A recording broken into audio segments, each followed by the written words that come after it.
What up? Welcome to episode 3 of the best of, right? So far, we've done best TV shows and docu-series of the year. Then we just did, what did we just do? Best rock albums. And today we're going to do best hip hop albums. And we have our buddy Jake Freeman stepping in again to do a little guest spot. You know, sometimes we like to invite people over to give a little different flavor of some of the music and stuff. So, what up, Jake? How you doing, Sam? How you doing, Ryan? Going on, buddy? You're very kind to say that you invite people on, invite guests on the show instead of saying like, yeah, sometimes people press me ferociously, like, hey, can I please, please, please talk to you about these? I just know that your list is going to be proper and it's probably going to be slightly different. I think we're all going to have some sort of overlap, but There's a couple that I'd be shocked if was, Same. weren't yeah, on all yeah. three of these. Yeah. Especially since, Mass Appeal did that Living Legends thing, right? That 7 album drop, like what a Mass Appeal is doing super cool stuff. I mean, they've always done great stuff. I remember the magazine, and then later on, like the documentaries that they've been doing, and then this year they decided to do like the Living Legends releases. Yeah. So Raekwon, Ghostface, who else? Slick Rick, Mobb Deep, Big L, De La Soul, and then the last one was the Nas and Primo thing. Yeah. So I mean, unbelievable, just really cool to do something like that. I had Uh, no idea it was like a concerted effort released by them till you brought it to my attention. I was just like, oh, wow, all these old artists that I love making yeah, records this year. yeah, I yeah. was like, oh, shit, that's great. Yeah. Yeah, and they've got this really rad pop-up in the city, Oh, Mansfield, yeah. where it's like the storefront is like fashioned to be like some kind of down and out bodega, and you open it up and it's like, it's a lot of retail, but it's like essentially set up like a museum for these records where you know, each one of these releases has like a section of this pop-up with history and decor, and they've had Oh, shit. crazy appearances, man. De La's been there. Every artist has been there. All the Legend Has It artists have showed up. There's like I saw DJ Static, sets from yeah, Static Stretch Select. Armstrong Yeah. and Static. They had freaking who else? Primo just came through. Like it's. I mean, what not? Where is it? It's in Lower Manhattan. I think it's on Howard Street. I keep meaning to pop in. It's going to be open for another like week or two. Yeah, yeah. I mean, I definitely got to make it down to that. I had no idea. Somebody quickly mentioned it. I forgot who, a friend of mine was like, "Oh, did you go to the pop-up?" Maybe on like a Facebook thread. And I was like, "What?" I had no idea. So, I mean, listen, when it comes to like marketing, it just goes back to like there's so much shit, man. There's so much shit. And Yeah. even legends are, trying to get your attention, from a flooded market of podcasts because every jerk off has a podcast. Yeah, buddy. And like us and music and there's so many things, so it's like to see like a pop up like that and then to have it like, dedicated to the releases is very cool, especially since, the history of the 7 people that put out the albums is pretty fucking killer. Yeah, So and Nas has like positioned himself as like the cultural ambassador at this point. I mean, he's truly being like, I mean, he's always been very much, even just lyrically, like about the culture, about referencing, the past and everything and holding that in high esteem. And you're right, like in such a crowded field right now, to be able to still put out, that classic sound, classic artists, but have a presentation that stands out, presentation, yeah, yeah, shows you its importance. yeah. I mean, what he's been doing for the culture this year, I feel like this is Nas's year, man. And He's really done some spectacular things. here's a guy that had peaks and valleys, since the first album. People think he peaked out on Illmatic, and then you have like my brother who's like 6 years younger. He loves It Was Written, right? So like there's that age difference, but his career, had started high then low, like most artists. And I think in the last, I gotta say, maybe like 6 years, I feel like he's been on a high, just like really putting out like high quality product. He linked up with Hit Boy, and they got a great thing going. So Yeah, they got a uh, vibe that really settled in, like with yeah, those King's Disease and Magic records. Like yeah. after the first, like kind of shakier, like we don't know if this is gonna work. Check. Did I lose myself? It Oh, looks like Brian is muted. oh no, I no, was having a couple of computer problems, and my cohabitants here were being loud upstairs, so but I'm good. no. Yeah, okay, yeah. Because it just said your internet connection is unstable. So, Yeah, but I was having an issue. I'm good.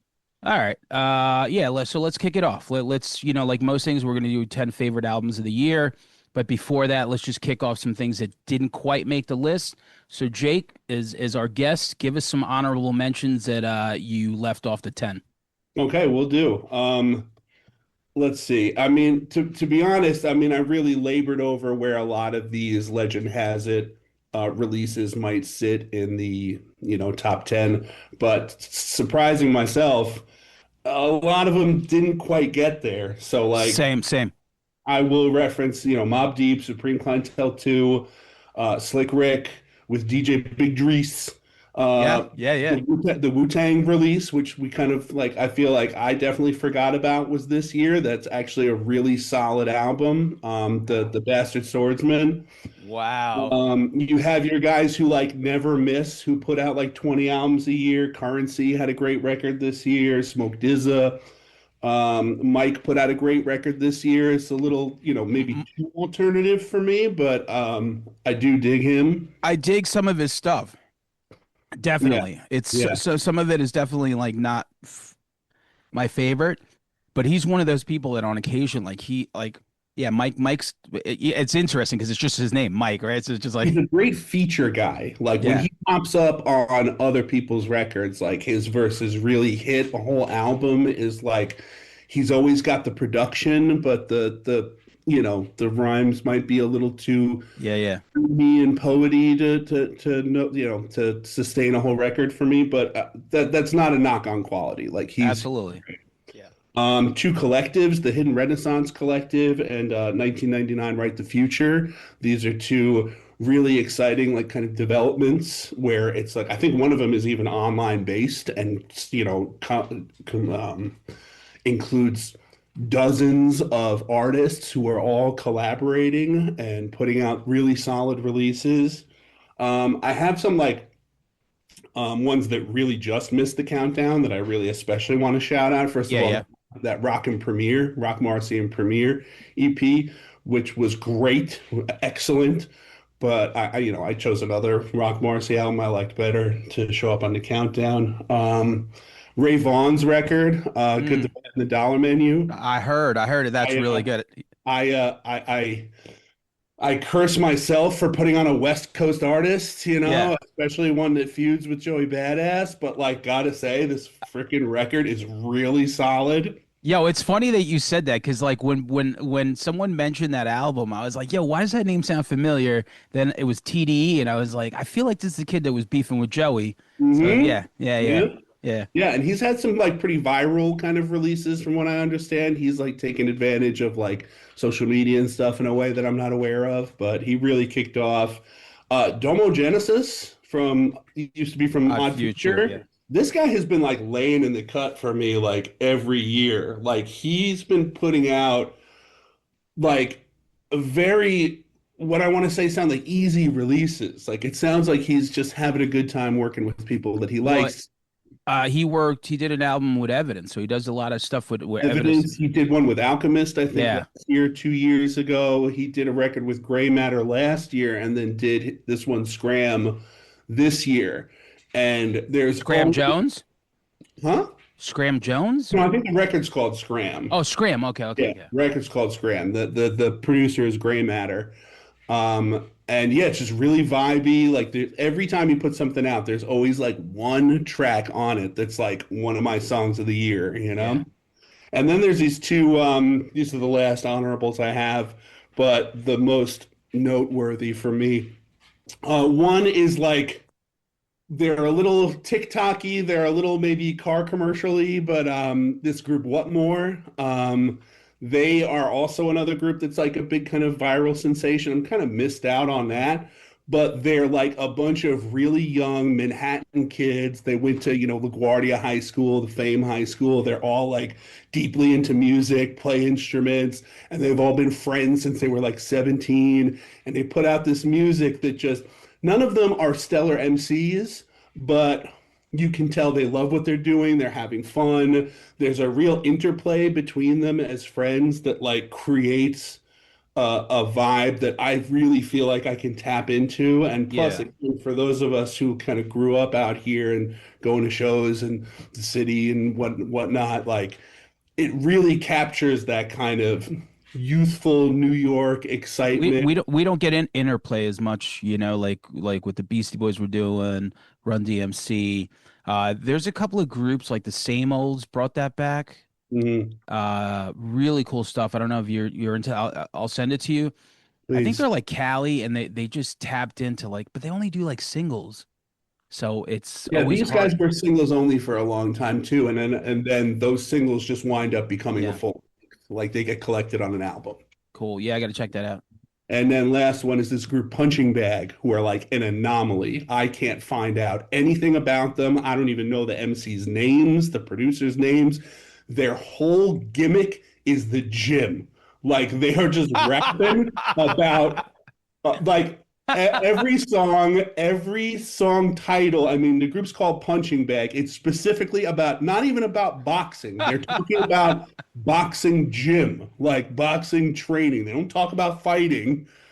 The record is called, it's a terrible title. It's About Time, which I get it, but whatever. But it's like again, the MCs are not, the lyrics and the flow aren't at top quality, but all their songs are just distorted guitar, drums, and the two MCs. And it creates something really interesting, like really listenable, really dark. It's almost like I'm I'm gonna still hear this. dying. Yeah, me too. Like I'm just still laughing. I'm it's thinking of crazy, like right? I punching love it. bag.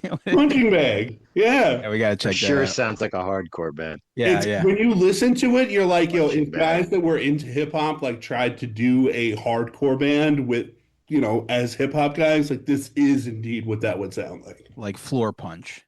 Yeah, just like That's what I'm really gonna say. slow, really That's like badly played drop D riffs on like a Yeah, Jackson Charvel, yeah. like it's gotta hear it's this. like that. Floor And those punch are my is honorable. legendary. Anytime when Parker was doing the show with us, like I would like, I had no idea how popular and good Floor Punch were. That was a band that I always threw in there because I didn't really know much about it. So yeah, that's anytime I say because Floor I've Punch still just never sounds, heard them, but but that they're like, that name of that band yeah, makes me laugh every time you say it. I because they're still, and they're I don't know why. legendary. I know. We And sound it's like funny, man. That's that band name I used to reference as a fake hardcore yeah, band name, like when I yeah. would joke about the scene. And I'm not kidding. It took me like a year to find out that like I didn't just make that up, that was an Yeah. actual band. Yeah, no, me too. Like I just and they've been playing shows and people love them and I was like, "Oh, all right. I'm a jerk off." All right, cool. So your honorables there, man. I mean, it's funny. I think our honorables are going to be the most stretched out for sure because there's so much stuff that you mentioned that I didn't even get a chance to. Dude, Uh every year there's such an embarrassment of riches, and this year is it's no it, different. and you mentioned the Wu-Tang thing and I was like, "Yo, I dipped into it and I forgot about it because it wasn't like it was weird because I think it was like a mathematics thing. Yes. And I think he put out an album and Rizzo just probably gave him the car keys and was like, do that. And I just, man, I really Actually made forgot my about it. number 10. Did it? Okay. All Yeah, right. So we'll yeah. we'll go back to that. Do you have any honorables before we get there? Did you do all yours? Yeah, Uh yeah. yeah. Yeah, just I wrote down real quick, because some stuff too came out late in the year, and I was like, man, my list is done. But Porta Huss 2, Huss Kingpin, I love Oh, that production, borrowing from, we all love Portishead's music. I love them dipping in. And one of my favorite things about that production they don't like grab like just a track because Portishead, some of their songs, you could just lift it and put an MC over it. It's got like a little, break beat in it or whatnot. But like they take real like small snippets, that stuff you might not even recognize and stuff, and really distort it. I love it. Um, Premier and Ransom's record, again, very good. Just didn't crack my list. Oddities album. I didn't write down some of the. I can't pull up all my notes on my computer right now. I didn't write the album title. Your Old Droog had an EP I really loved, but Yeah, I That was yeah, was like, that's great. an Yeah. EP. I just left it off. yeah. They're like, all right, it's on a full length. Novatori, UFO Fev had I think two records this year that were both pretty cool. Is it Fev or Fev? I don't know, but It's I Phoebe, think UFO Phoebe. Slick Rick's album I really loved, very different. Just didn't crack the list. I had no idea about the Idris Elba thing until Sam had mentioned to me, and it made total sense. The production, how it's like a hip British, very infused hip hop record, but very cool. Um, Stu Bangers had a couple of great records this year. Some stuff with Afro, Phantom of the Opera Rap. That was my favorite of his releases this year. Stu just continues to put out awesome fucking beats. He just has like that ear for people like us, like we're like it's like the equivalent of like watching an 80s horror movie. You're like, oh, that's that shit right there. 100%. Like all his influences are like Yeah. the things I love. Uh, you never hear a singing hook on his shit, right? It's No. all No, cuts, straight Yeah. cuts, priceless. cuts, cuts. Yeah. Yeah. Love Yeah. the cuts. And he never steers me wrong. And so many times I've heard a song, I'm like, God damn, this is good. I go and look up who it was, and it's fucking Stu Bang. It's like so many fucking times. Um, and Blues from Juice, that record, Oh our yeah. That's boy Lord Goat yeah. Yeah. features on there. Ill Bill, that whole crew. I just didn't have enough time to listen to it To before the everything. list and Yeah. stuff, but I love his shit. Love his album covers too, man. They're always Same thing, man. There's only so much time I could fucking dedicate to Hmm. all these things. So I'm gonna just rattle this off quick. I gotta tell you, Raekwon and Ghostface both put out albums, and to me, the better Wu-Tang release was the Master Killer solo album. oh Like yeah, I that was can't good. even I can't even like understand like how that's even possible. Um, Let me pull up the album. I didn't even know he had one. Yo, I me Yeah. neither. I just randomly saw it. It's called Balance, and the production on it is so good. Like there's 10 songs on it, which is like an easy listen, but I would say like there's like 6 out of 10, 7 out of 10 bangers on this. Unbelievable. Master Killer Balance. Um we have so I kind of linked up with like the Call Out Culture podcast guys. Remember we went to like one of those events. Oh Jake met me yeah, there at Young yeah. Ethel. And Tim was in a group called Hangar 18, which I loved, and they were constantly opening up the Def Jux shows in the early 2000s. And yeah, since we became friends, like I've done that podcast maybe like 7 times, and every single time I'm on there, I'm hanging out with people that I didn't know. And a lot of those guys, so Zilla Rocca, who we're gonna have on the show soon, put out an album. Let me pull it up right now. He's from Philly. And man, the production on this is fucking fantastic. It's called Fast Eddie. His just great rhymes, great, just a fantastic album. Um, Jason Griff also is a producer I was on a podcast with him. He's from Chicago. Does a really so he has something called Fireside Chats. It's like a series that he does, and he took like rock. Like I'm talking about like this dude knows who Fugazi is and Lawrence Arms and Alkaline Trio. Like he's tapped in. It's not like just like a Led Zeppelin breakbeat. And he made these like really cool samples under Fireside Chats. But this year he put out a record with a strange famous artist that's killing it, Jesse the Tree. Um, Cool name. yeah, so like they put out a song called Anne Hathaway, which is one of my favorite songs of the year. It's absolutely fucking fantastic. He also Jason Griff also did an EP with Alaska and Alex Ludovico, and let me pull that up now. So what was it called? Eh, Yesterday, yeah. Yesterday, yesterday's weirdness is tomorrow's reasons why. So it's like an EP. It's Alaska, Jason, and Alex, and it's fucking killer. There's a song called "On the Lamb" that's really good. This is fine meme, just really cool stuff. What else here on the honorables? I have an album on the honorables that I know you guys have in your top 10, so I'm gonna say the De La Soul record. I didn't Wow. really, yeah, I didn't really connect with it. I think because it was like 20 songs, and half of the songs I just didn't like the production. I I can't believe this. Yeah, I'm I like shocked. I like half of it. Yeah, dude. I like half of it. Wow. Yeah, I like the more hip hop sounding ones with like Black And Thought once stuff. again, defying expectation and iconoclast in our midst. This is why the people tune in. You just never know. This is They're it. This like, is why this the guy's numbers are takes so are big. hot fire. All right, Wow, so awesome. Now I'm very curious. What like I thought that okay. Well, anyway, well, I'm sure we'll talk about that later. so I've been getting into Ryu. Do you know who Ryu is, Langan? He's The video game character. no, well, he's part of the Get Busy That's it. committee. No, I don't. Oh yeah, oh shit. Yeah. I Yeah, see his name yeah, yeah. didn't register. That shit's So great. I tapped into the Get Busy committee, which is Ryu, Scoop DeVille, and Apathy, and I was like, yo, because they had that sample of that what's that who sings Heartbeats? I forget that fucking Don that Johnson. You mean the Childish Gambino heartbeats? Heartbeats. It's like an indie rock dance group. Oh, Hold on, because now I'm gonna now Looking it up. heart. I'm back again. Oh man, Heartbeat. no, it's this. It's The knife? yes, the knife. Yeah.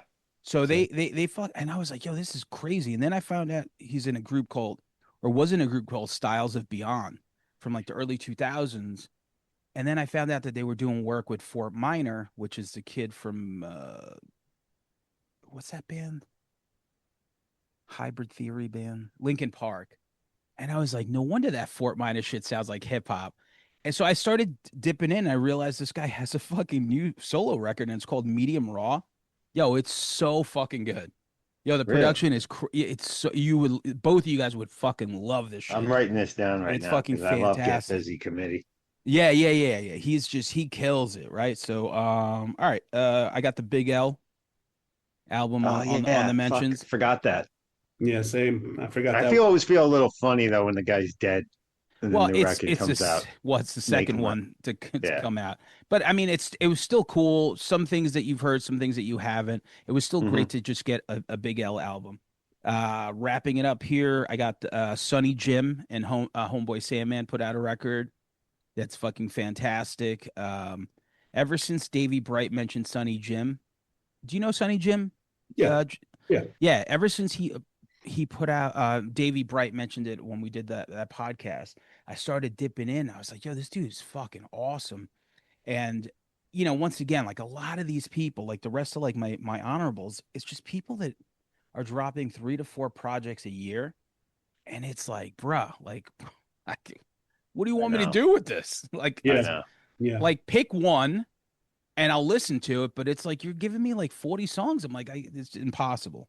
Yeah, Uh, it feels competitive with a lot of artists. Like it does feel like there's like a push to go for quantity, and I'm not saying that that makes the quality suffer, but like there's only some MCs can sustain that kind of release schedule, and I feel like it does become a little bit suffocating when you have artists just kind of putting out a tread water slate of releases instead of like doing the editing, like the hard editing to be like, here's my fucking top 10 fucking It's and the album it, culture versus now the content culture, and probably and Content. releasing Totally. every quarter, making sure you have at least a single out or whatever. That's keeping the that's the business, man. You got to keep Unfortunately, the bread but flowing, for but real heads that want to absorb records, it's like, Jesus, stop, man. Yeah. Yeah, that's the but whole if you thing. want to be able to release that record, you got to stay visible. Like I get it, you know.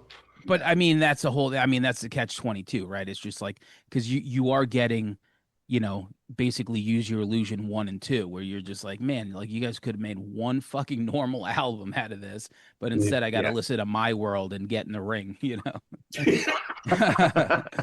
The last three are my Griseldas, man. I got Benny the Butcher.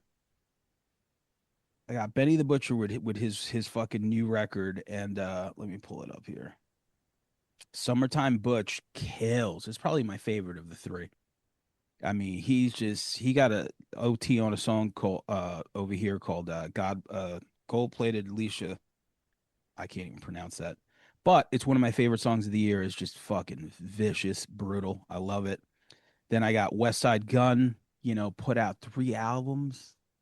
But out of those three, I would probably say maybe The Heels Have Eyes 2 is the best of the three projects. I think he has the best ear for the production out of the three, or the ones that I like the most. The other guys, maybe to their credit, they try to expand the sound a little bit more. Like Benny tries different things. Like he'll do like the sinister Derringer sounding things, and then he'll do something different. And Conway with "You Can't Kill God with Bullets," which is Yeah, such a West Side is definitely like the steward of the Griselda yeah, ship. You know, yes. I feel that he's really got to be the one to like stay in that lane and like drive that home. And then yeah, the last one is "You Can't Kill God with Bullets," Conway the Machine. Great album. I didn't really get a chance to absorb it too much because it came out. Oh yeah, December 12th. Like exactly. That's the same day as the fucking Nas album, and it's just everything sounds great, but it's like I just couldn't really sit with it as much as I wanted to. So those are all my honorables. And so let's get cracking into the 10. Jake, give me your number 10. Number 10. This is like I might have labored over number 10 more than, number one. I bet you guys feel this, like all the honorables just kind of start sitting together. And I went through a lot of them to listen to them. I landed on Raz Fresco, Stadium Low Champions. It's a Canadian dude. He's been out for a while. I first noticed him maybe like a year or two ago. He did a record with a producer who I really like, this guy Cookin Soul out of I think he's out of Madrid, who He's does great. like really great stuff. Like he does so like I'm following him, and whenever he links up with other MCs, he's pretty underground. So he's still linking up with people who I often never heard of before. And what I heard in Raz Fresco then was a really cool, very like classic. Like I was surprised to find out that this guy wasn't a New York dude. He had a real New York feel. My friend described his flow perfectly. He's like a non-violent Big L. You know, he's got a great flow. His lyrics are awesome. He did this record, Stadium Low Champions, this year with a producer called Future Wave, which I do really like that a lot of these new heads are crediting their producers on the Yes. release. Like Such a big it really is it's like awesome. it is like it's such a big deal, man, and I'm glad Yeah. to see that too because like you want to hear it and it's like, well, who did this? Like it's like when someone's like, who directed this movie, Yeah. or Yes. And Yeah. like you're getting to know them as well, and you're seeing, who's linking up with who. It definitely does build excitement. I mean, considering we just spoke about how to stay visible without just releasing whatever you've got off the cutting room floor. Like this is definitely something that helps pique my interest, where it's like, oh, you did this record with this one, this record with this yeah, one. It gives me more of an incentive to listen to your close together releases when I have a producer to kind of hang that interest on. And this record's really nice. It's got a real boom bap kind of sound. He's excellent. And yeah, just like a really solid listen all the way through. very cool. Langan, number 10. I mentioned before, I had the Wu-Tang release, which I know it's not like official, and it's the mathematics things and whatnot, but overall, like the best thing that I've heard since the W as a release by them, to be Oh wow. honest, as a thing that would be called a release that has a lot of the clan on it. I think Mandingo is one of the best singles they've released Great tune. in Great. years, man. Like I can't even tell you.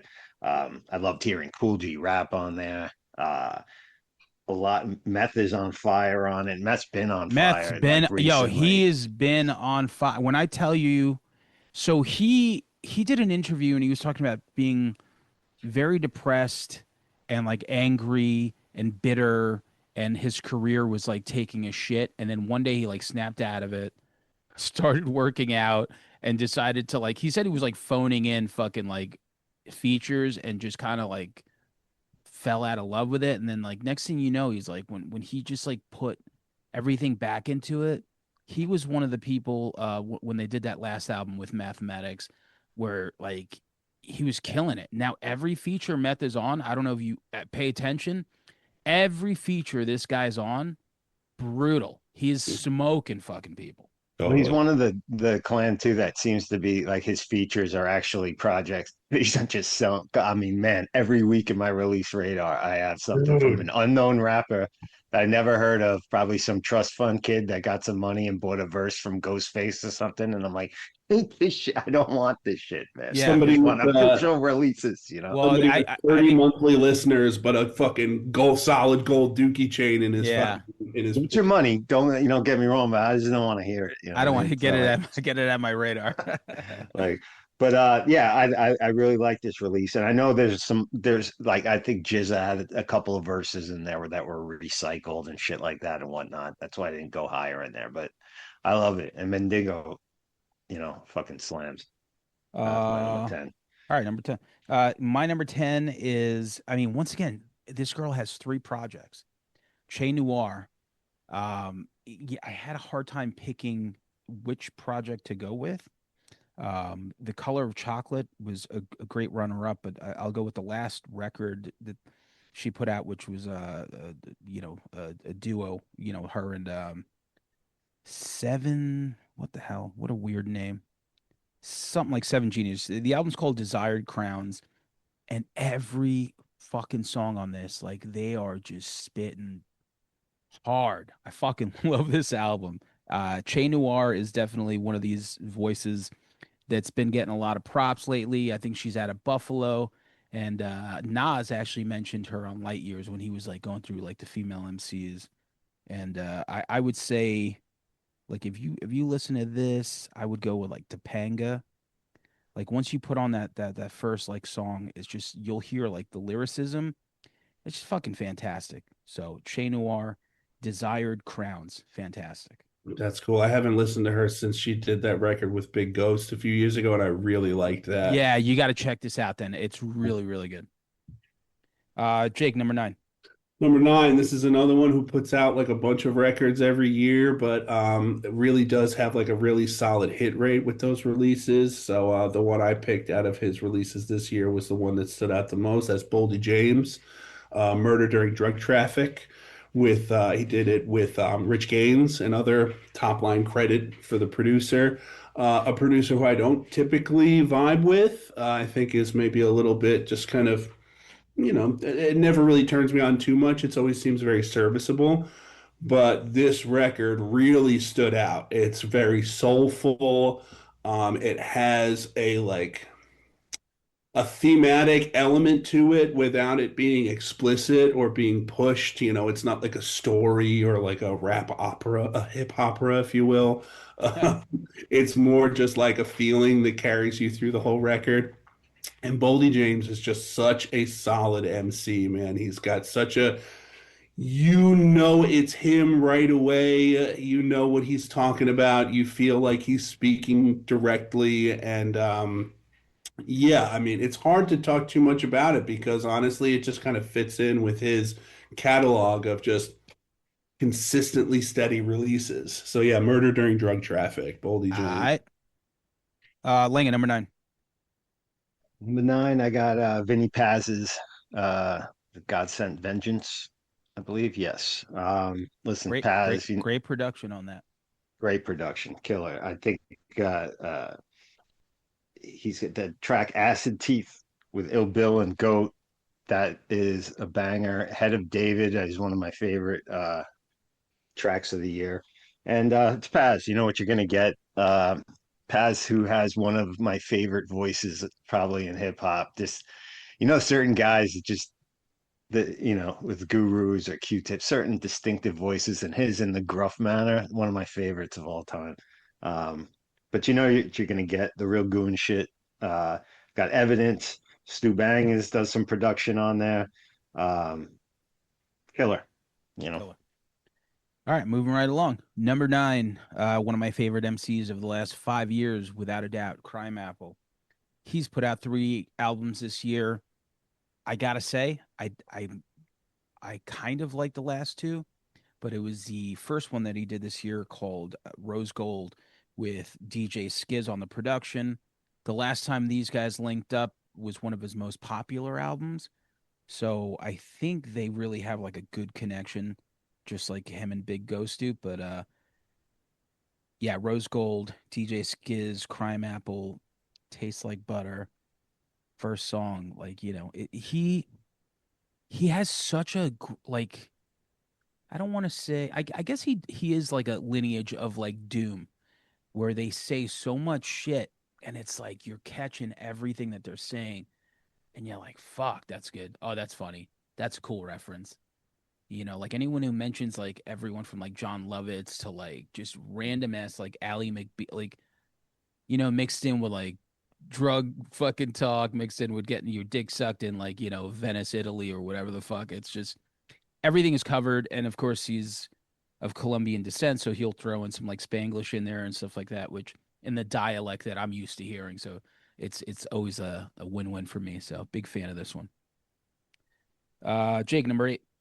Number eight, it is not a Mass Appeal Legends release, but the other, perhaps maybe the most talked about return this year, a group that I fucking love. It's Let God Sort 'Em Out by Clips. Oh yeah, wow. Yeah. I Oh mean, shit, I've I didn't hear never that. been into the Neptunes. Those beats when they were hot, like Neptune songs were like freaking radio kryptonite for me. Like I couldn't run away fast enough. And I don't give a shit about cocaine or dealing drug. Like Clips is like how physics say, like the laws of physics says the bumblebee can't fly. Like there's no reason I should love Clips as much as I do. Yeah. And like I follow Push. I've loved what he's put out. It's gone up and down in quality, but it's always at least good. Malice, when he was rapping back in the day, had some of my all-time favorite verses, lyrically speaking. The guy's a really deep thinker. And I was curious what this release was going to bring back, and it is fucking solid, man. They didn't miss a beat. There's no sense of them having to relearn how to do their thing. It's like they just stepped like all the time in between just erased, It's you my know? favorite. It's my favorite thing they ever did. Yeah, it's incredible. Like this, the way it The opens, first song is pretty really heavy, epic, beautiful right? song. Really About like, their parents. yeah, and like to open that big is, I mean, I'll talk about other records that like open big and then just kind of poof for me afterwards. But this one, like one track after the other. I mean, it's not all perfect. Again, like Pharrell's beats, like you can only get what you get, but like he really clicks for those guys, and they are so talented. They are such talented MCs. And this POV record that came out, we're talking like a full week of just rocking this one all by itself. POV is definitely making it in like my top 10 hip hop songs of the year for sure. The Tyler feature, I unbelievable. love like I think Tyler's great and everything, but like what especially is great about that song is you really can hear how fucking psyched he is to be on a Clips track. It's Like like pushing hear Dirty it. White like mosh pits or something like that. Dude, he really brings it. Like, not only does he bring a fucking solid, and I heard him talk about it. He's like, man, like I Oh, he was I'm high. gonna be on a Clips track. He was fucking Shit. hype. He was hype. Yeah. Yeah, for sure. And Chains and Whips with Kendrick. I mean, you put a guy Yeah. like that on your track, like it's like when Busta had him on ELE 2. It's like you have to be a certain level of MC if you're going to bring in a guy that popular as a feature and stand toe to toe. And they really, I mean, it's a great album. It's a spectacular record. I agree. Shit, I gotta Well, listen to that. I wrote it down. yeah, I didn't even Oh, know they worth had. it. I haven't heard So, them those guys in years. I remember back when I DJ'd when the last time we turned a fucking room out. But yeah. Yeah. shit. I laying at number 8, I guess we're up to. Yeah, number 8, Lord Scoes. He had a bunch of releases this year, but a lot of singles and shit. But his record, Love This Kid. I was sold from the jump, long haired white boy rapper. Skateboarding, I was looking. like, shit, all right, what do we got here? But Kid can flow, man. He's awesome. I love the sound of the tracks. He's got like a whole crew up there. I think there's a lot of kids up in the Washington Heights area. Yeah. He's my favorite of the group, but just real hazy, multi-generational appeal to it. Kind Great of like voice, like great great, vocal tone. great tone, great production. We got Static Selector on here, Harry Fraud's on there. Um, Conway, Currency, Del the Funky Homo Sapien, and Grand Puba. I was happy to hear those two guys getting some love and shit. Especially Grand Puba is, I think, one of the greatest MCs of all time, and he doesn't get the shine he deserves.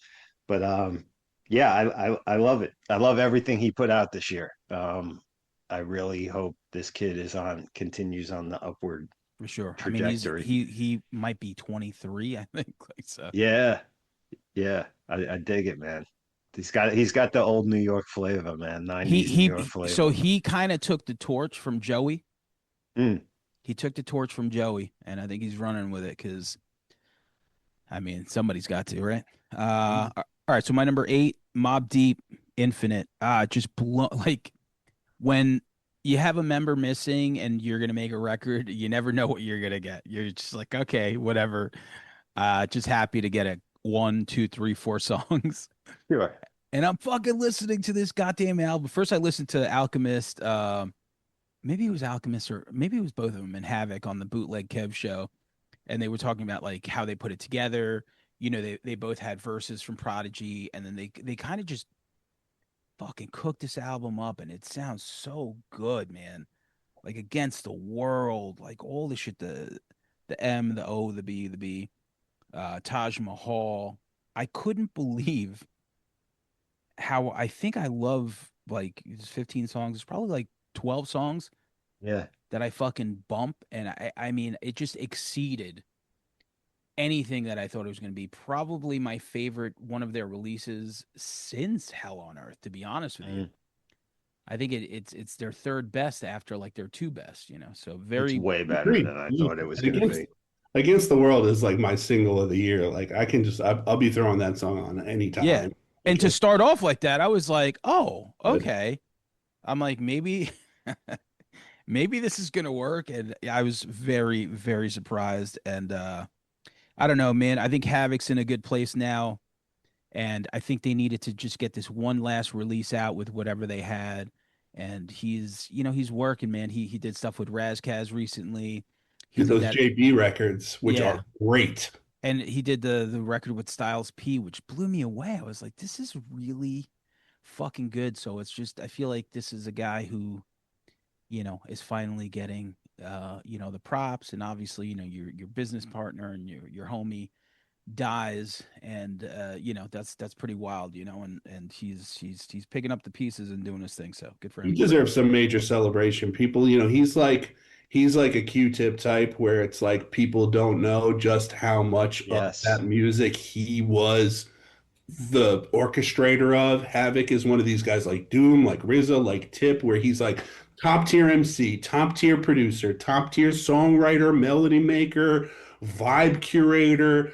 This he's a special talent. Yeah, I Yeah. think he's getting those flowers now, so Did you hear about they he's Havoc is touring with, I think, Big Noid for this record, and they're doing a co-headlining tour with Raekwon. They're Yeah. celebrating 30 Oh, years of Cuban Links and the Infamous. Well, And they they just did Brooklyn Paramount. did you see like the clips of who showed up? Absolutely. Yeah, yeah. Bro, what like to be at that show with all those special Yeah. guests coming out? I mean, to talk about a guy getting his flowers, man, that was really remarkable. I just like the way they mix the two sets and the universes together.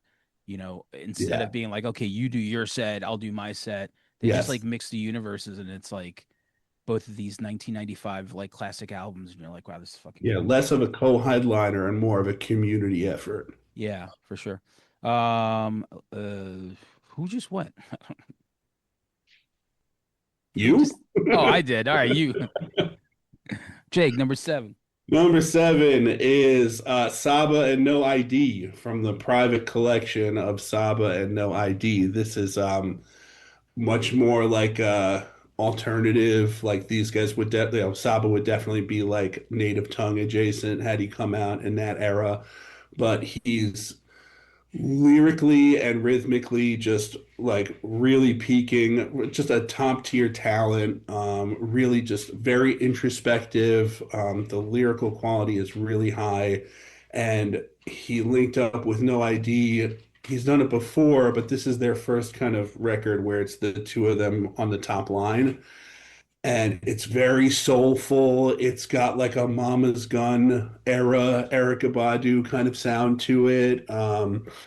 And I feel like a lot of that sound is kind of, I mean, it might just be my own listening habits, but I'm finding less and less of that these days, like really high quality alternative kind of vibey, what they used to call like the hippie rap type shit, you know?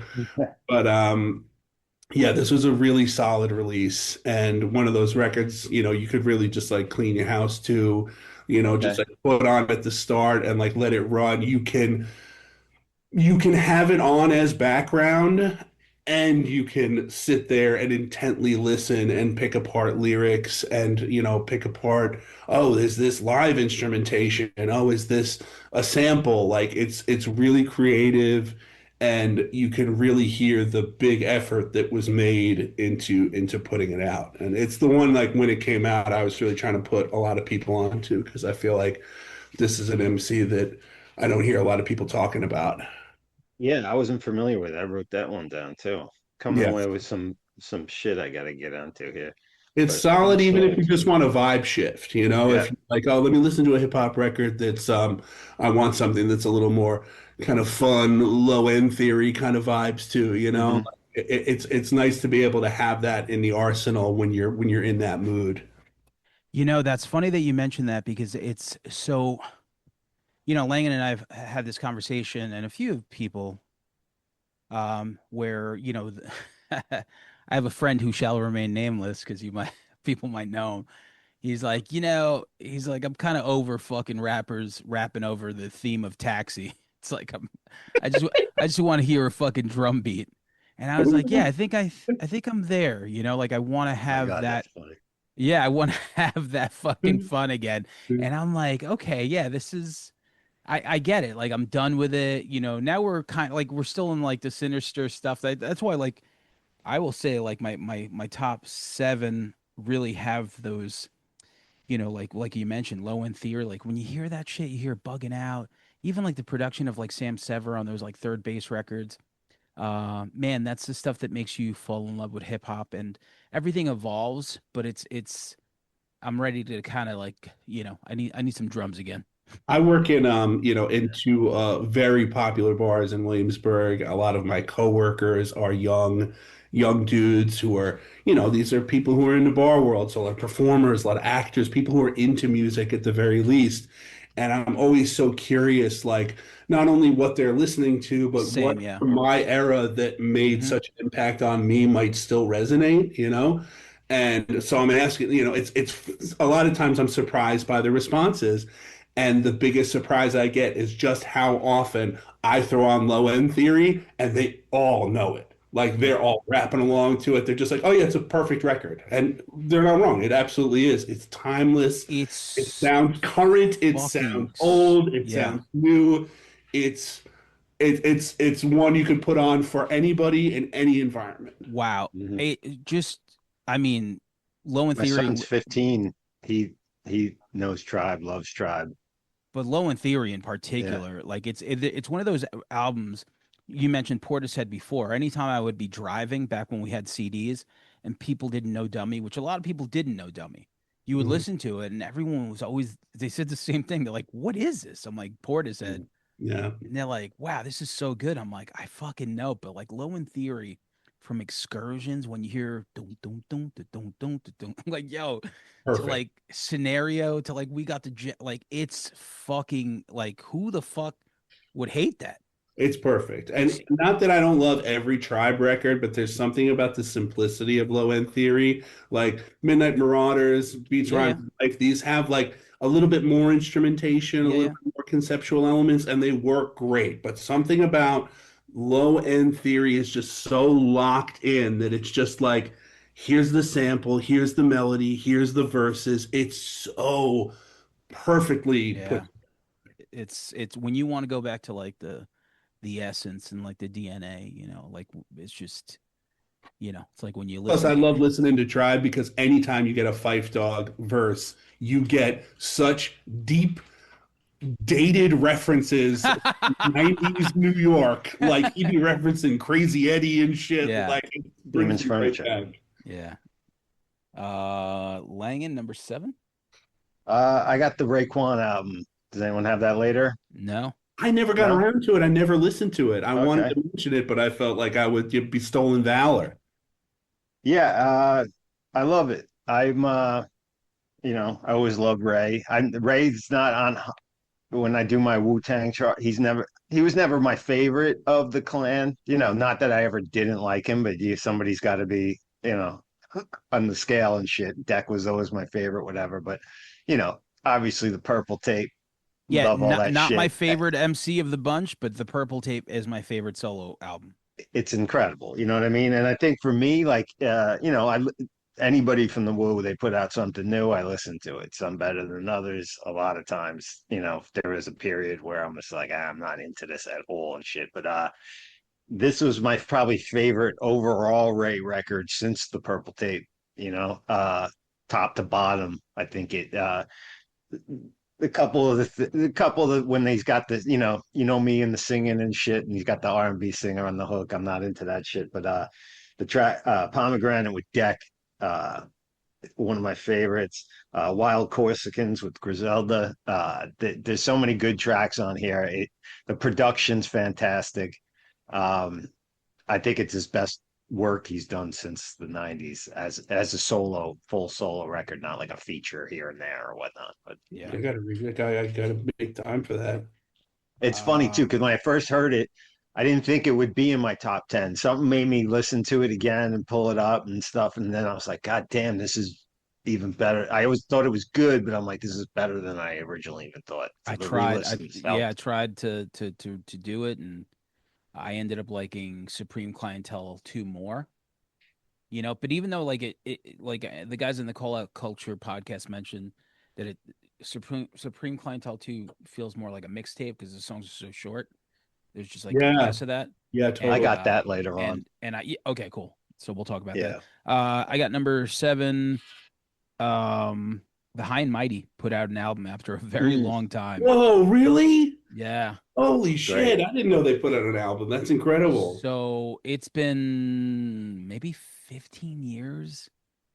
And I was like, okay, let me listen to it, and blown away. And I'll tell you exactly, like we were talking about before, Low in Theory, like just the sample based stuff, the cuts, like DJ Mighty My, this is his album.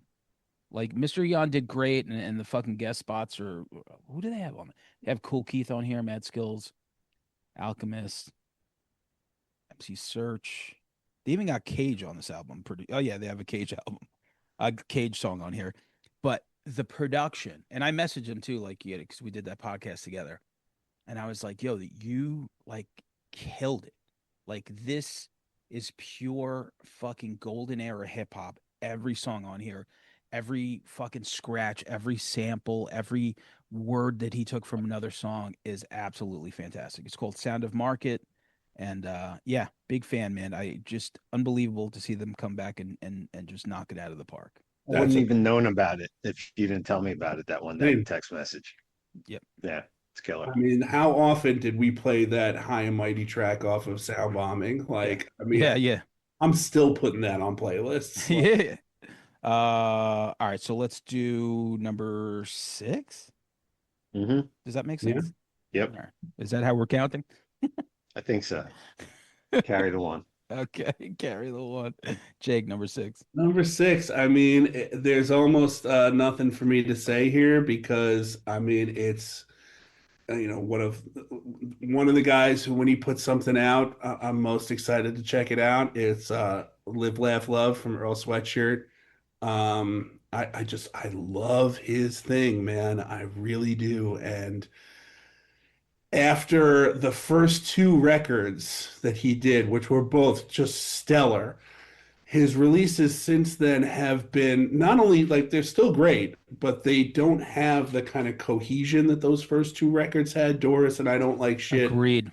have a kind of cohesive, like this is an album, start everything since then, it feels like just like kind of a collection of stuff or however he's feeling at the time. Yeah. I always find out the day before it comes out that it's coming out. The artwork is always very effortless, Yeah. but not in a He's an artist in that way for sure. exactly like not in the sense that he's not putting in an effort. It's that like he's an artist of a degree where he sees the whole picture. He's really like it's almost like he's creating a painting, like he knows how it's all going to come together.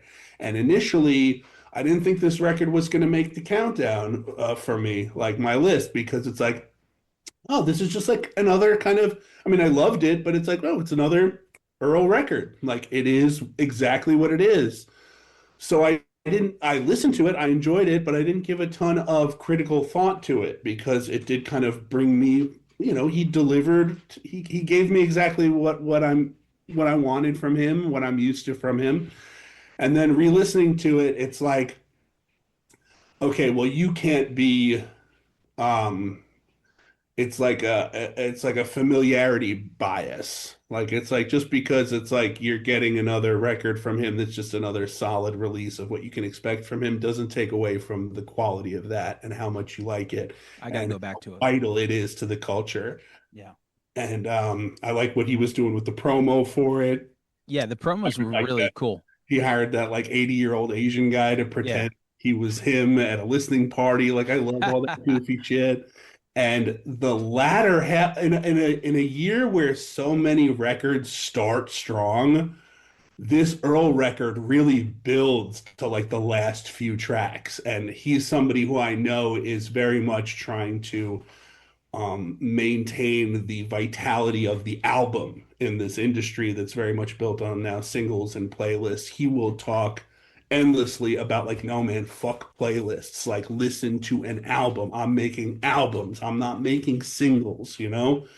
And this is another album that All right. really You supports convinced me because that. I just I didn't give it a proper shake, so I got to go back to it after. It's great. I mean, if you like Earl, that's the beauty of these records. It's like if you like Earl's thing, he puts something out, you're gonna like it. I like Doris. I hate everything else. Yeah, that's what I mean. Those first two albums like really are in their own little island in Yeah. his And I get it. Like I said, I'm like, all right, you're definitely a fucking he's so different in a universe with so many clones that I always give him like the nod where I'm like, okay, I'll check this out. But yeah, and even in his cohort where it's like he comes from Odd Future, he was down with like Mac Miller and like more experimental artists. Even within that like that cadre, he's still such a standout, still so much himself, such a singular artist. And he's so authentic. He reads as so authentic and so honest, and just I still find him so interesting, really captivating. killer. Langan number six. Got Ghostface, Supreme Clientele too. Great record. Great. Anybody have it later I or do not. It's do in my not? honorables, but I did really love it. Yeah, it's like I get what Sam, what you were saying, what some people said about it feels like a mixtape and stuff. It totally does, but I liked it more on the revisit. I just think it was too long.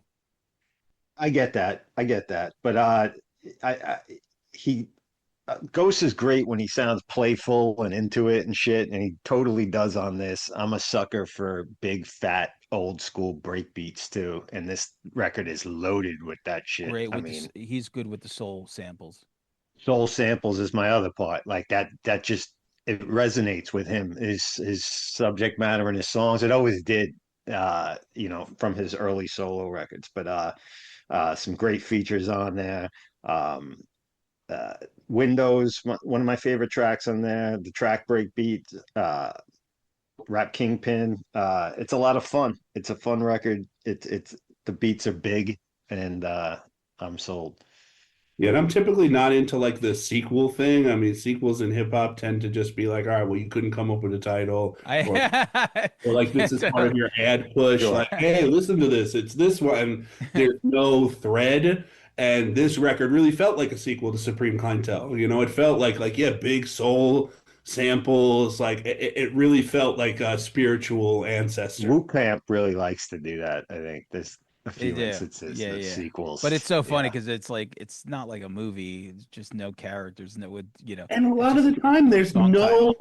there's nothing, there's no connective tissue. I'm like, Yeah. why does this, what makes this a sequel? You Like know? only Built for Cuban Links 2 was not it did not feel like a sequel. It just felt like Um, another album. I'm like, okay, it's just another yeah, Raekwon there's album. nothing to it. Yep. All right, my number 6, I got Nas and Primo Light Years. Here's an album that came out, maybe 2 weeks ago. I fucking love it. Maybe I'll love it top five, if I had like another like 3 months.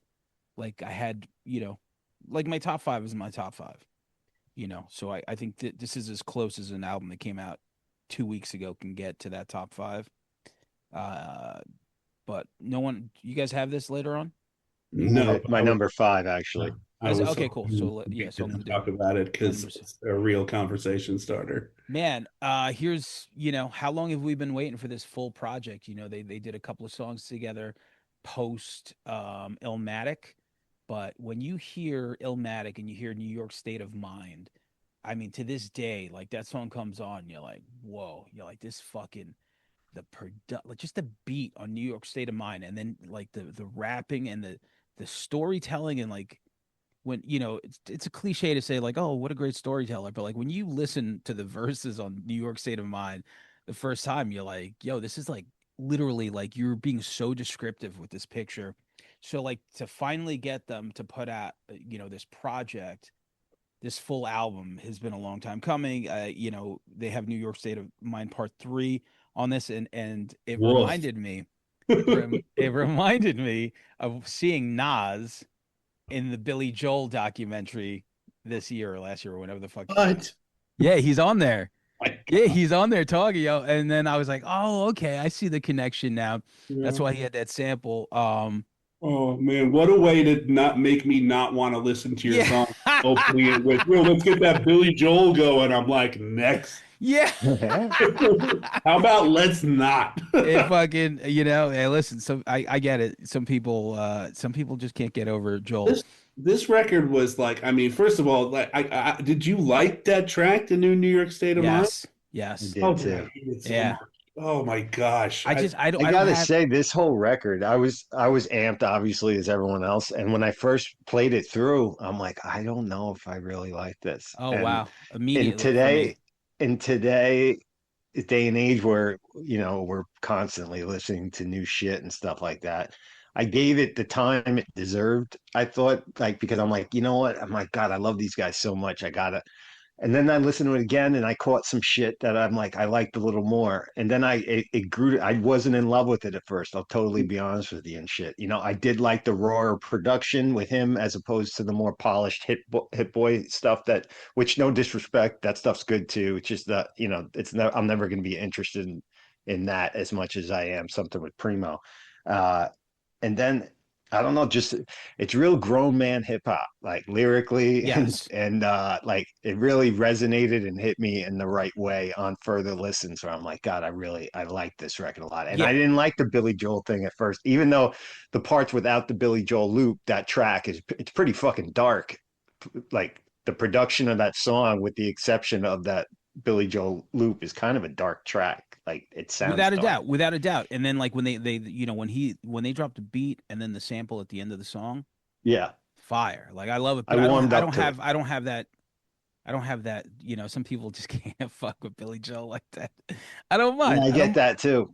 I but get that yo, too. pause tapes on this, crazy. Writers on this, crazy. He's talking about graffiti. Welcome to the Yes. underground. The AZ reunion was nice. But he got Sons and he got Bouquet for the ladies, and he Yeah. mentions like all like the female MCs, Shane, like just killer. And then you have Shine Together, which is fantastic, where he has like the Biggie samples, rhyme a few bars so I could buy a few. I love that shit. To me it was like an immediate thing. Like I immediately just took to it, and I loved it more. Well, I don't want to say more because I expected to love it.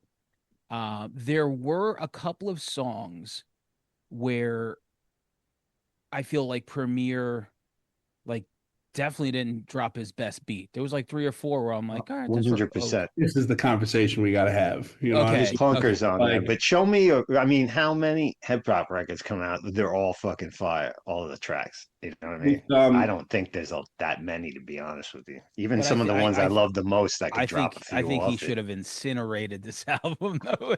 Yeah, I get that. yeah, But if I'm thinking off the top of my head, because even like lyrically, the first song, I love the lyrics of the first song. But the beat, especially to start off an album, I was like, this yes, is so lackluster. Now I loved that first song, man. I'm real. This is like I'm on my own island from you guys Yeah. on this record. That's why I was so excited to talk about this record. Is a real conversation starter. I mean, Yeah. it's not. I'm not out over here saying it's a bad record. It's a fucking good record, but it's complicated. Like that totally. first track fucking blew me away. I even loved it. even the production? The production almost especially. Okay. Like I'm like, this is for Primo, this is like, okay, he's challenging himself, is what I heard. It's like you're not just gonna come No, you're and right. give us exactly what Yeah, we yeah. expect or wanted. You're gonna at least start with this because he's been doing his beats have been pretty busy lately, and sometimes it works and sometimes it doesn't. I thought this one it worked really well on that first song rather. And on repeat listens to the record, what really stood out, of no surprise, Nas is still rapping at peak levels, man. Lyric, like the first time I'm just like, man, how many songs where he's just going to be name checking people? But like once I gave it, like the proper time to listen to it, it really fits into this rich tapestry of what this record is about. Like it's forward thinking, it's forward looking, but it's so much about reverence for the past, Oh yeah. knowledge, like keeping record of like this history that is now like it's a young art form, but it's still like many, many decades. Yeah. And this guy's really stewarding the collection of its history. But for a guy like Nas, who has perhaps the biggest and most consistent derision of his releases, I mean, is that he can't pick producers, man. No matter how good his Yeah, rap yeah. is, the Yes. producing, the beats are always lackluster. Yes. And it's like with Premiere, we're all like, all right, we don't have to worry about that. And then he gets some of these songs that are just like, look, I get real tired of like when Langan brought up like a vocal hook, like I'm tired of like vocal hooks of like just loop on loop on loop. Like I want something with a bridge, with like something different. But some of these songs are just like like it's just it's like when we were playing in punk rock bands and we were seeing guys like it's like Say no more, fam. by Joe Satriani shit. It's like, yeah, man, you're great, but like, are you just complicating it to show us how great you are at this Yeah. point?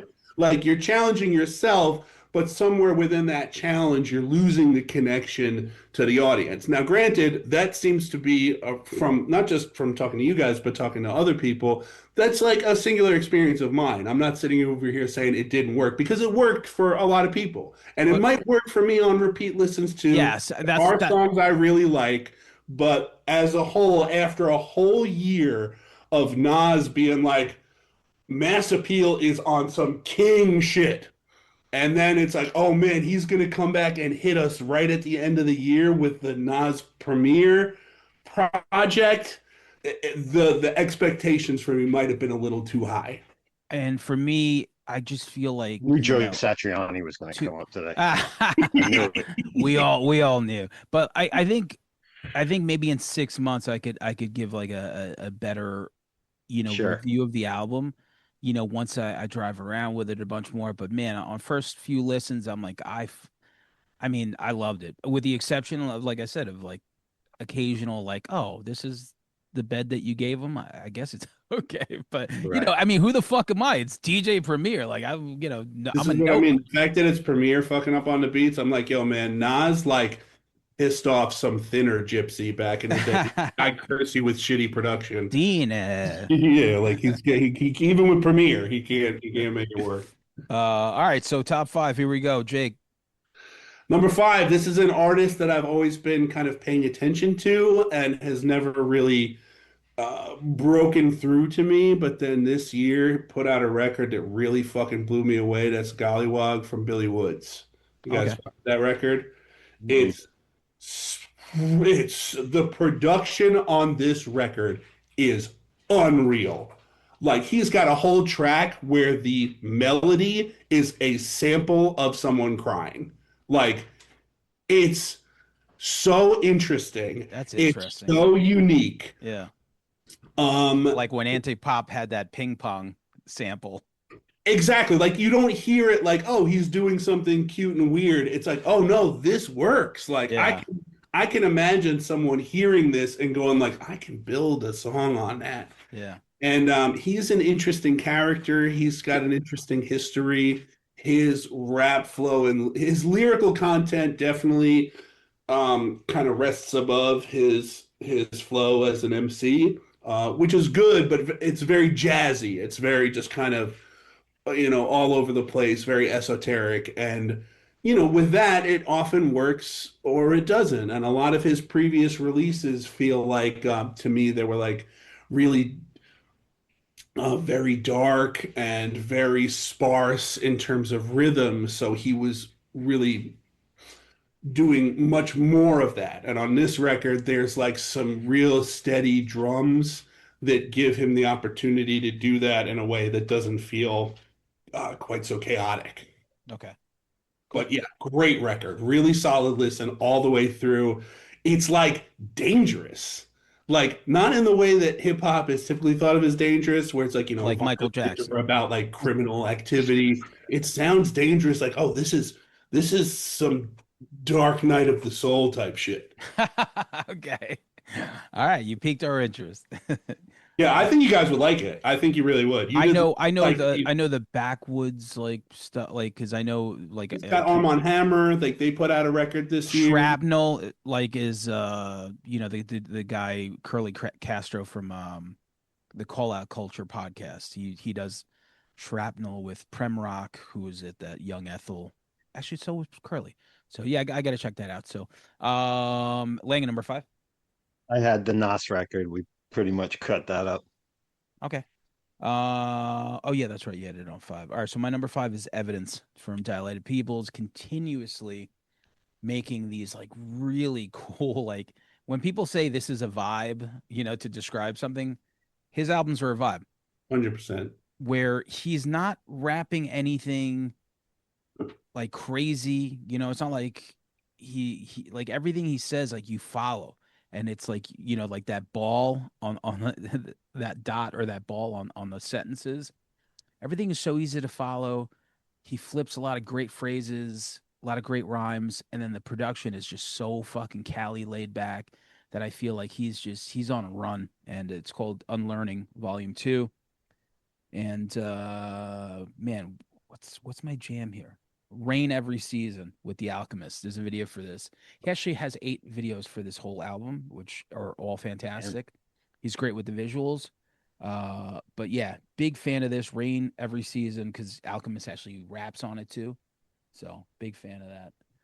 Evidence keeping that streak alive, definitely hitting that top 5. So This is part of what I love about these wrap up episodes. Like I'll just take a minute to say it. I've listened every year, and every time, every single time I've listened to you guys do your lists every year, I'm always pulling something that I'd never heard of that I couldn't believe I missed. That like yeah, speaks so directly to what I like. yeah. I mean, you guys, I didn't know who Big Ghost was until I, Oh wow, yeah. so like, and it's such a, I mean, what a cool thing to be able to do, to be able to spread this stuff around. It's so awesome. mm, Like now I have this list of stuff that like I'm Yeah, I after. mean, listen, we're going to punching bag as soon as we leave here.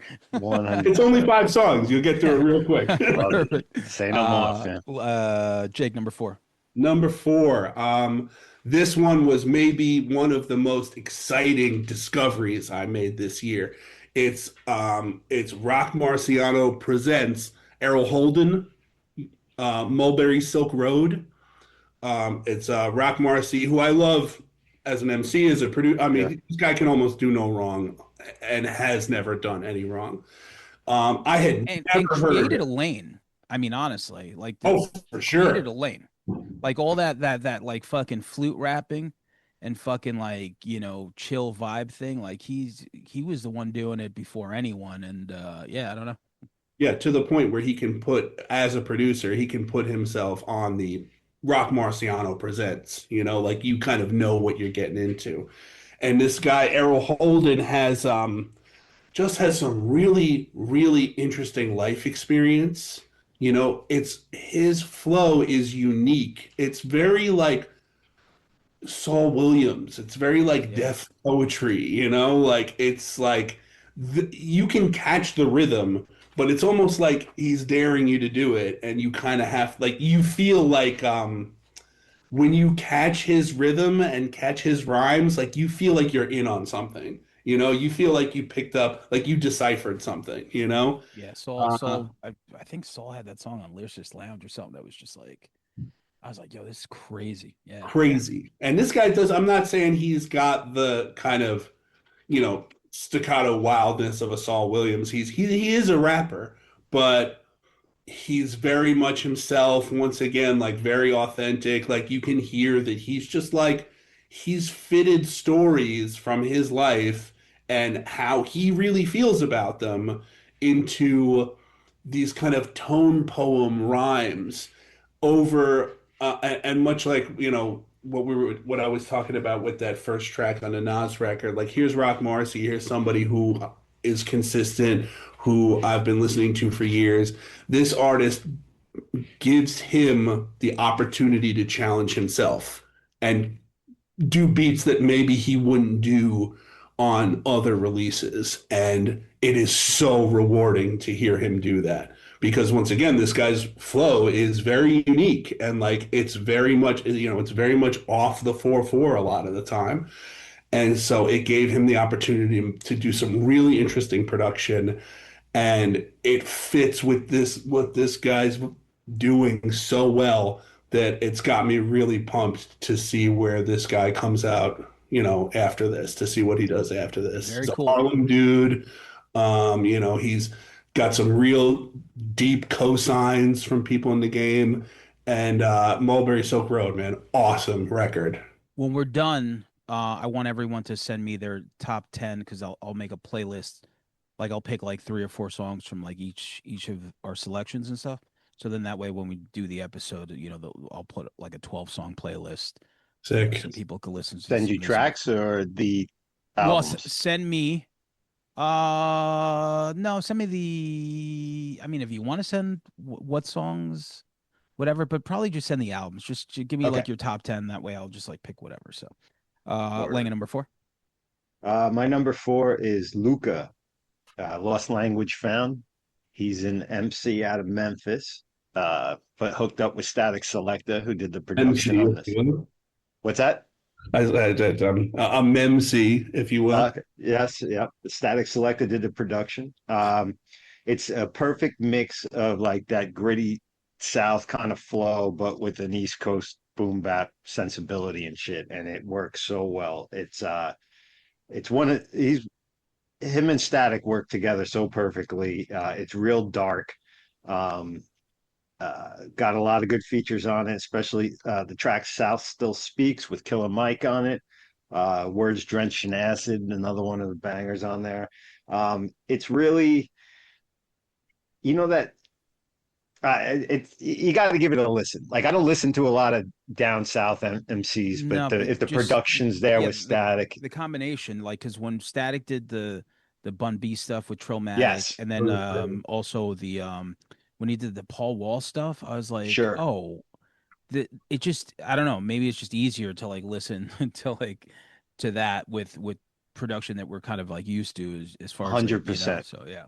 And this shit works. It's great. It's a fucking fantastic record. He's only been around about 5 years or so. Okay.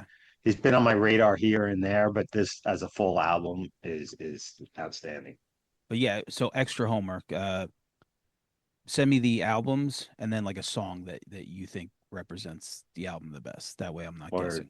My number four is my boy Nems, America's Sweetheart. I don't think nice. he's put out an album as good as Gorilla Monsoon since, because it's absolutely perfect. But when it comes to shit that I love, which is just complete, like, I mean, I just like Neanderthal. I like that. I just like, Yeah, I like pistol whip music, and this guy's he's the super, head goon, man. he's Yeah, he really does embrace that. but he's so talented. But the thing is like he's humorous, self-deprecating, and he's like he's smart, just smart, great with the lyricism, super funny with the punchlines, and some bangers on here, including where the fuck is that goddamn song? Like Go Fat Boy, CTE, Real like fat boys, fat, awesome. yeah, America's Sweetheart for me. Big fan of everything he's put out. So Nem's my number four. That's it. We're cracking the top three. So let's Three. let's let's party, Jake. Number three. Top three. This is a record that everybody's got to at least listen to once. It is, I'm gonna say there's two versions. The deluxe version is the one that has to be listened to. So it's Dead Channel Sky Plus by Clipping. Oh, I know Clipping. Clipping's Dude, interesting. Yeah, very Clipping. interesting. I mean, look, when I first discovered Clipping, I'm like, oh, this guy, this is interesting. He was in, Yeah, he yeah, was in yeah. Kimmy Schmidt. He was in Blind Spotting. This guy's career is bananas, okay? He's a regular on Sesame Street. He's a character named Mr. Noodle. He's Elmo's friend, okay? Like, and he's got Get this, out of here. yeah, That's who yeah, this is? That yeah. fucking lineage. Mr. Noodle has Stop. this group Clipping, which is horror rap, straight up. This, I've been describing this record where it's like if Pretty Hate Machine had an MC. Yeah, I could see It's that. like if Richard D. James era Aphex Twin had an MC that could keep up. Like, Perfect. this record is unstoppable because not only is it fucking wild, super industrial, dark, heavy, incredible production. I mean, you got Nels Klein as a feature on this record. That's Like, wild. From Wilco. but then you every like for every song that's just like I can't believe this is happening. I can't believe. First of all, there's no studio trickery in this guy's voice. You can see live footage of him. This guy is like Busta Rhymes at his peak. This guy is like Eminem at his peak. He can hang talent-wise. This guy can rap his fucking ass off. He is so fast. He is so clear. His rhythms are so locked in, and his lyrical content is brilliant.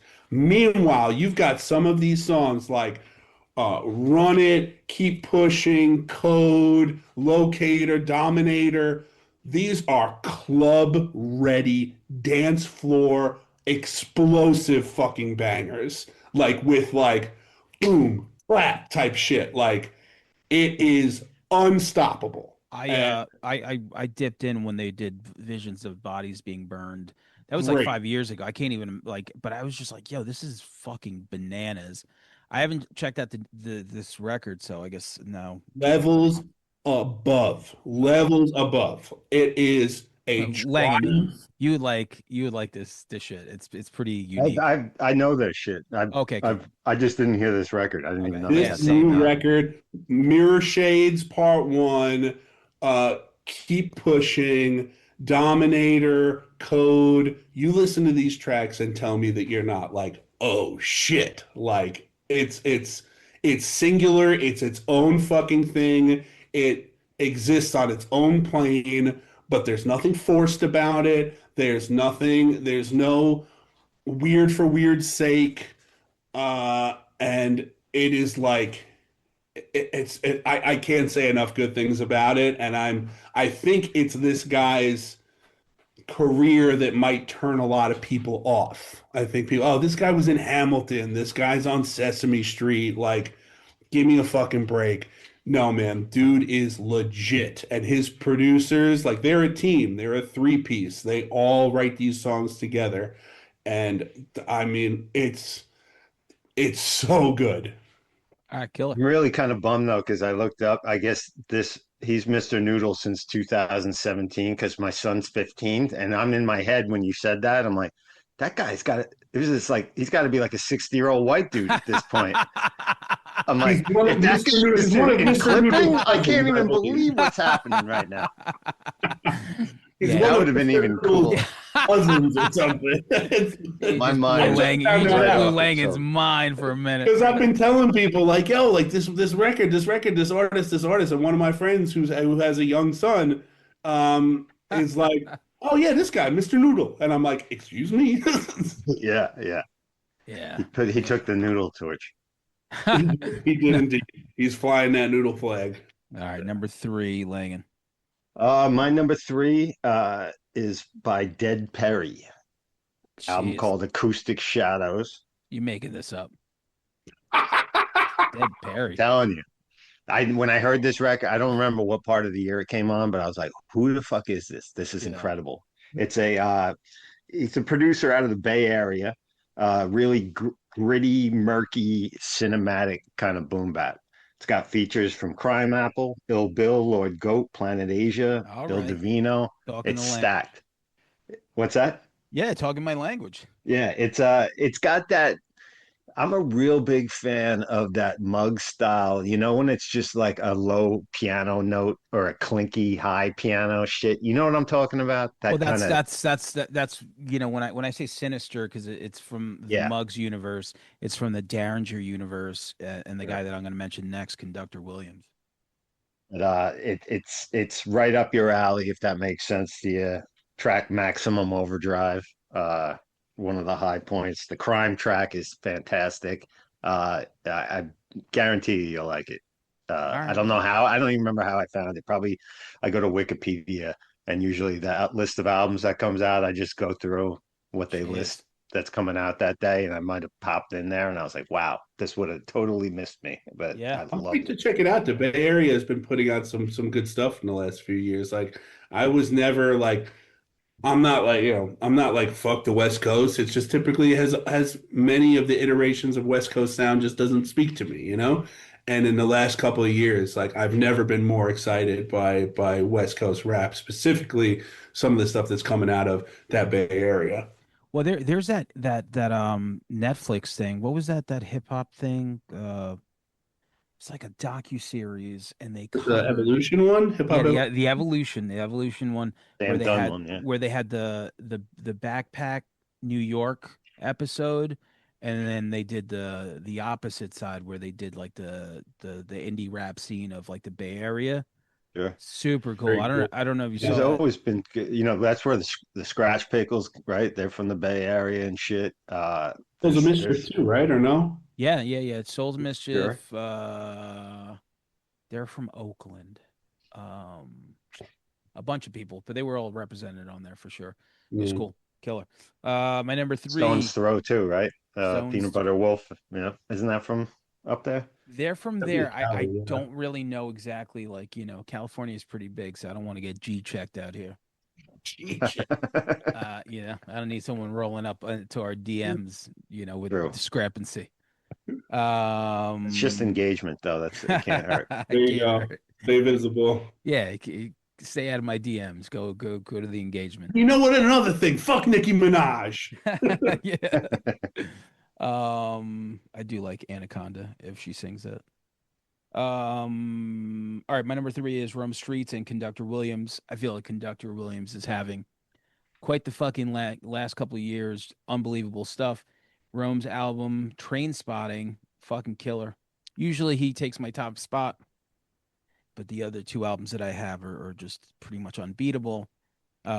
Ricky Bobby is on this, and that's him and Meth doing a song. There's a song which I love. They have a video for called Rule for 4080, and I was like 4080. That sounds familiar, and I'm like, oh yeah, music industry rule number 4080. Oh shit. Yeah, so I was like, oh, That's a low end theory now. yeah, that's pretty killer. So full circle. Yeah, just I mean, this is a guy that just hit. I feel like at the moment, probably my favorite rapper because he just has a great flow. The lyrics are just fantastic. He's just so fucking good, man. Yeah, him So linking up with the Griselda fucking crew was like match made in heaven, man. absolutely. But yeah, Conductor Williams is just, I mean, doing so much stuff. If you guys aren't familiar with him, he does a lot of like, see if anything's pretty much Hard listed. not to be familiar with him, how often he drops that conductor. Yeah, yeah, yeah. Conductor, we Yeah. it's like the Harry Fraud thing. I'm mostly got the Harry Fraud, but we're going back to the producer things where it's like, hey, we want our shine, like we're Sure. basically the I'm band. so much happier to have them listed on the album rather than have them Then yeah, drop conductor. twice in every song. Yes. Conductor, we have a problem. Yeah. So yeah, Train Spotting, Rome Streets for me. So number two for you, Jake. Number two for me, I don't know how you guys feel about this dude, considering he's not on any of the lists, but this album is a perfect album. It's Alfredo 2 from Freddie Gibbs and The Alchemist. I've been a big fan of Freddie for a long time in all of his iterations.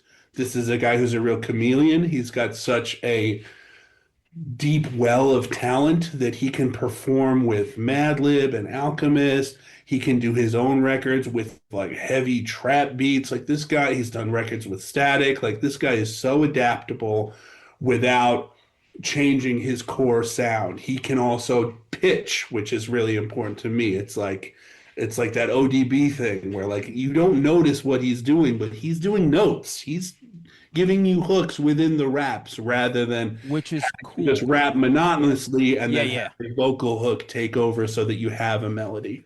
yeah. I liked Alfredo 1. It was a good record.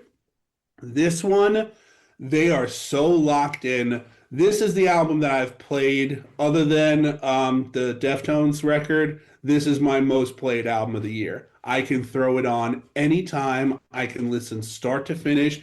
There's very few features, but the features on it are good. It's got a nice thematic element to it. Something that you can tell throughout my list is something that's important to me. I love I to see mean, an album come together. Alchemist is on a run.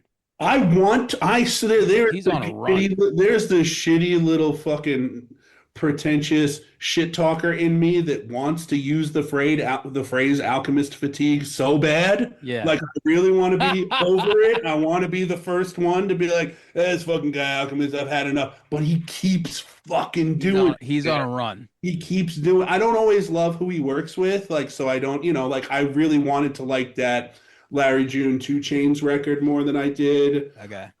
But his production is always on point, and what he did with Freddie on Alfredo 2 is hip hop perfection.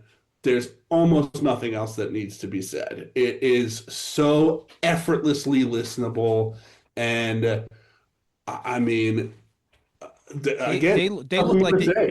they look like they were killing like the live sets, right? So like For sure. I saw like a lot of the clips, and just the audiences, were really responding. Like I couldn't believe it. Like they were just, you never see like a frenzy in like a hip hop circle, but like their live sets were looked fantastic. So I mean, I listened to some of it and I liked it. I just never went back to it. I just, it's just one of those casualties of I didn't make it back there, but yeah, Highly recommend giving it a next ab- time you got nothing to listen to and you got something to do that requires some background music, throw it on and see if you don't like just kind of key into it. And yeah. it's really it's spectacular. It's so good. And Freddie Gibbs has really gotten to this like he's carved out a strange little place in hip hop for himself, man. I play this shit at the bar, and like these corny little fucking white kids, oh, Freddie Gibbs, they all know, they don't know shit of what I'm playing ever. But Yeah. whenever a Freddie song comes on from this record, like, oh, Freddie Gibbs, oh yeah, he's friends with Claro, some bullshit Who? like that. She's a famous pop singer. He's got this I thought you like said Biffy met at a Clyro. festival, and you know, there's they have I don't know what it is. I He's don't know he's her that he's well either. so Freddie's tapped into a lot of universes. Yeah, he dressed as Frozone from The Incredibles at one show, and it drove people crazy. Cool. Lang at number two. Number two, I got the De La record. I know, Sam, you didn't have it. So Do you Jake, have that's it? your number one, probably, right? We can just do this right now because that is my number one with a bullet. All right, so let me do my number two Yeah. real We'll quick go here. when it's your number one. We'll get into it. What do you Let got, me Sam? do my number two. My number two is OT the Real. This guy just, I mean, I fucking love everything he puts out. It just, the shit he fucking raps about, I know nothing about, but it feels so authentic and just, I don't know, very urgent. Um, Hold on a second. Let me Do just this pull. one? What's up? Who did the production on that record? So, the wars I've won. Who did the production? I think it's I all know like, Static works with him, right? yeah, but I might. Sometimes. I don't think it was like That record with A-Rod Music too. I remember that one. yeah, I don't think it was. Oh, I'm sorry. What am I talking about? It's Possession with Intent is the one that I'm picking. He has a few projects and I like them all, but the one he did with 38 Special is the one that Hmm. did the production. So Really? that's the banger right there. Just 18. I sent you. I remember when I heard 18 ball games, which is the first fucking song. I sent it to Lang and I was like, "Yo, this shit is like crazy. Like it's just so like I don't know, man. You hear this rap and shit, and you're like, yo, this dude is like on fire." And I sent it to you, Lang, and you just wrote, "God damn." So Yeah. big Yeah. fan of this one.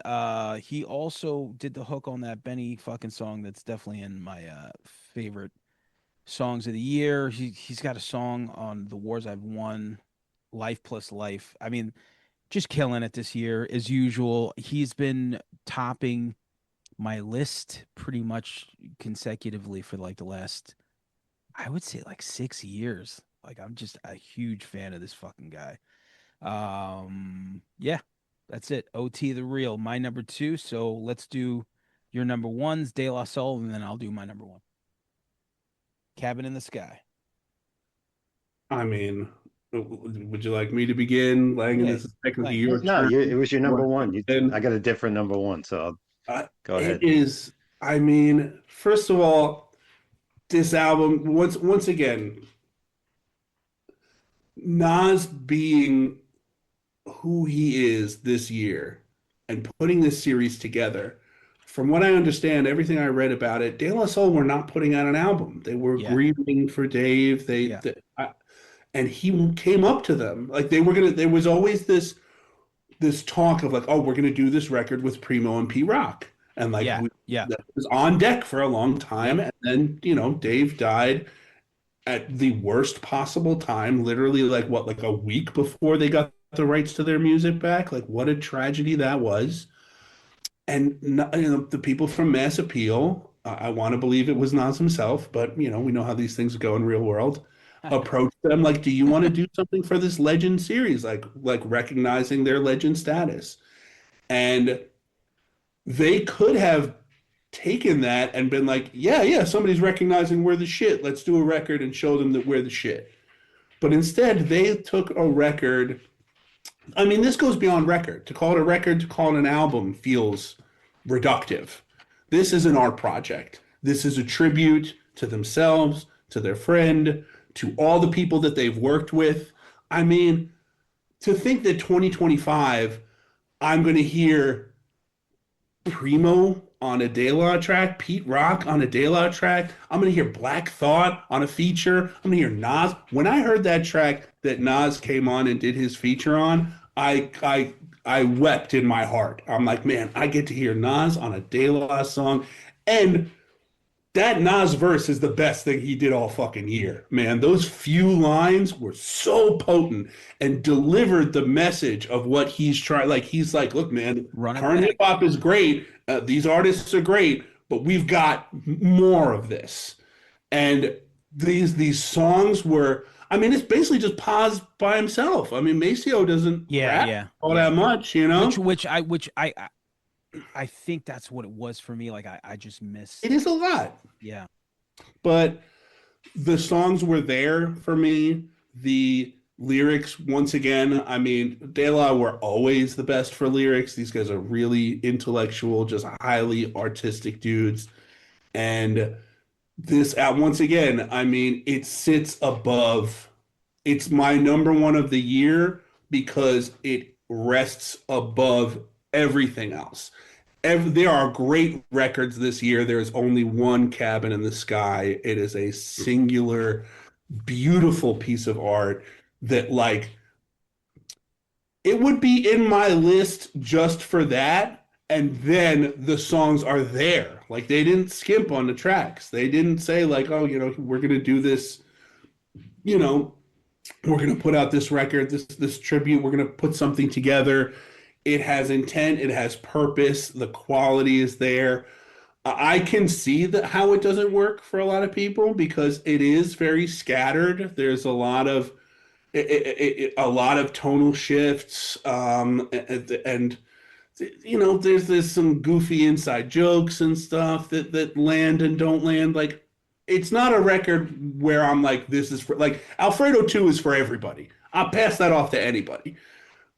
This is not one I would do that with, but everybody I know who loves hip hop, I needed to like break down this record with them because of the chord it struck inside of me. Yeah. Langan?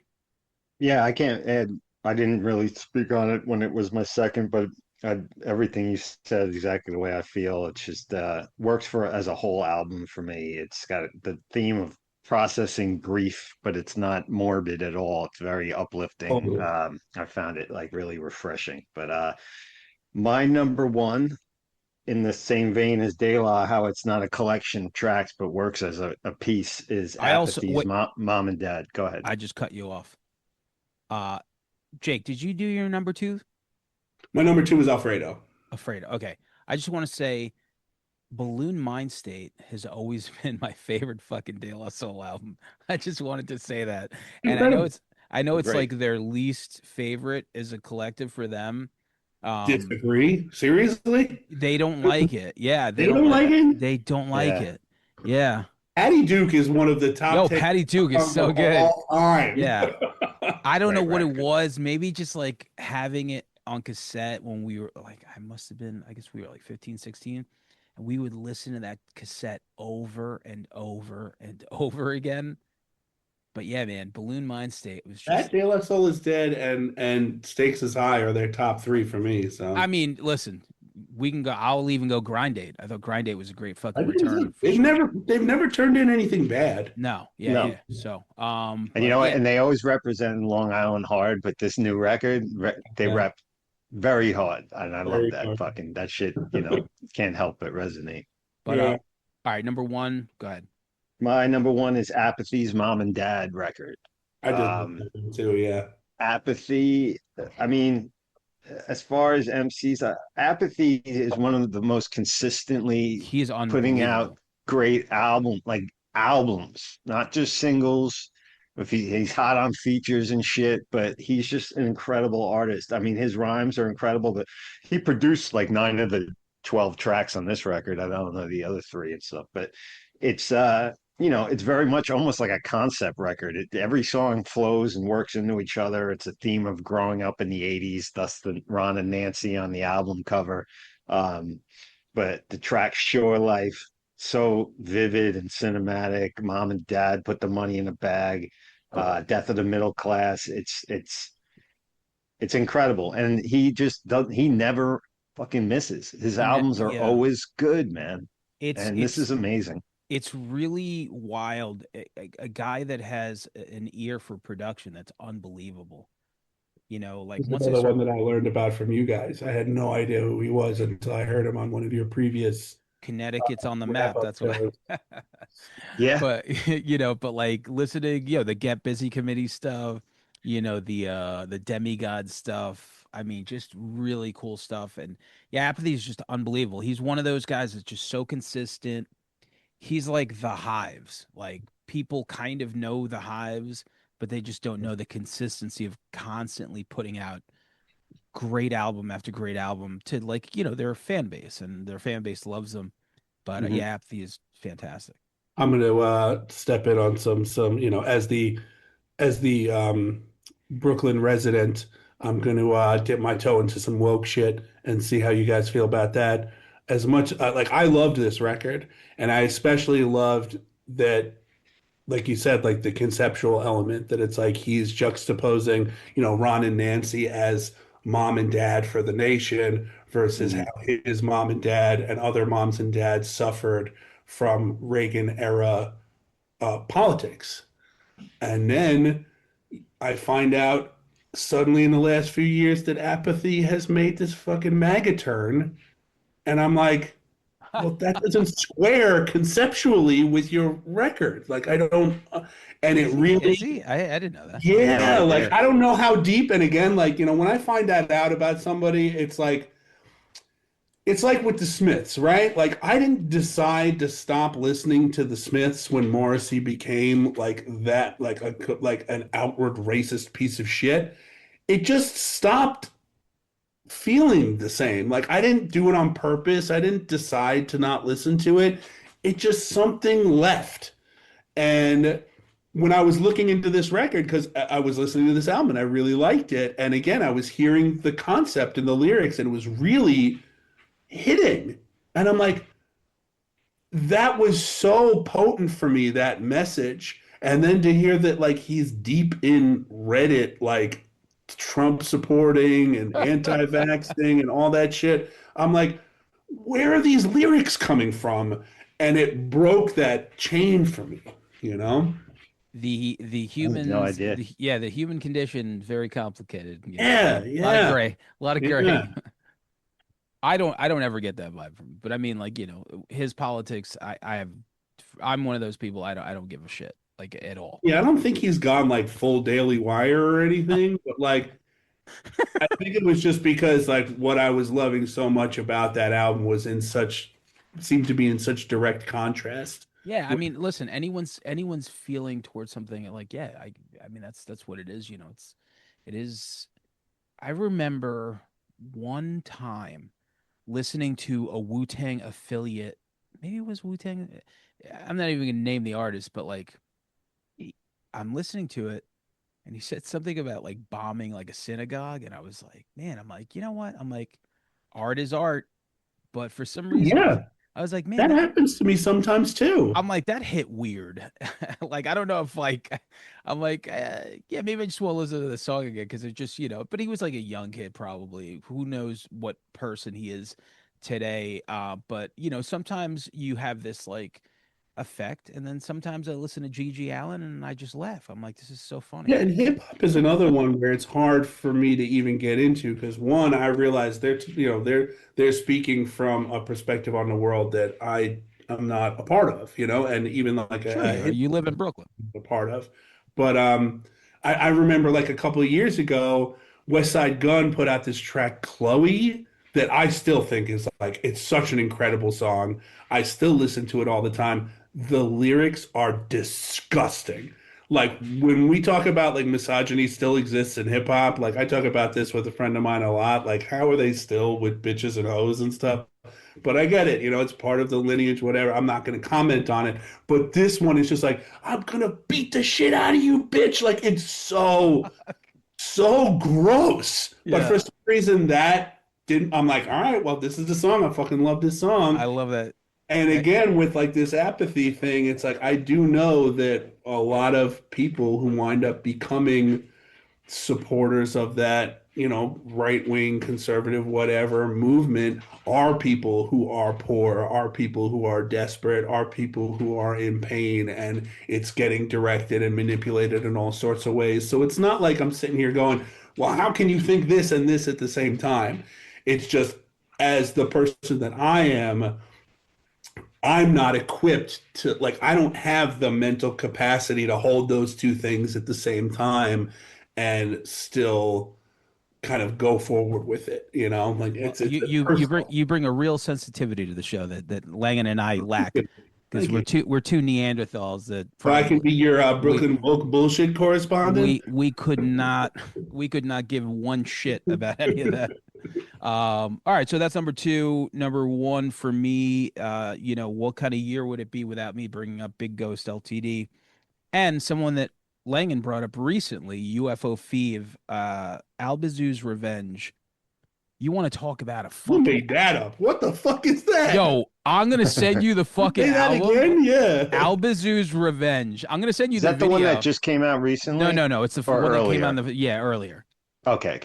I fucking remember listening to this album. So anyway, the kid is like he's the son of one of the guys from TKA, which I think is also pretty interesting too. That freestyle group from the Bronx. Um, 10 songs, not one bad song. This is by far the most legit best hip hop album I heard. Like it, it just sounds like a perfect hip hop album. 10 songs, big ghosts on the boards, and just fucking fantastic. I can't say enough about it. Big fucking fan. If you guys haven't checked this out, it's a quick, easy listen, Heard of and it. yo, it's so good. It's so good. There's a song. God, the video I'm is it hyped because I love that big ghost shit, man. That almost never misses. right? What is he? I'm gonna look it up real quick. I think he just put out another record with Mickey Diamond not long He ago too. But I know did. you don't like Mickey Diamond, right? I do. I like I making just, I, not that I don't. I every just, Slayer record is fucking his great. voice is definitely unique. is this? Oh yeah. No, I don't know. I can't even fucking find the song. But anyway, there's a really cool video on it, which was the first thing that dropped. And once I saw that, I was like, oh, this is very, very good. But I couldn't believe it. I just remember like we often say on these countdowns, like that was the bar. So once I heard that album, I'm like, okay, this legitimately is the best hip hop album of the year, and this is the bar, and someone has to knock it out, and no one could or did because every song on that album is absolutely fantastic, and I couldn't believe it because for the most part, I'm like, oh, I know UFO Thief, like I saw him on some features, he did stuff with Nems and stuff like that, but it just blew me away. So, but man. That's it. We just knocked out a 2 hour episode that I mean, listen, the fans are clamoring. So Clamoring. they're gonna get hit with all these recommendations.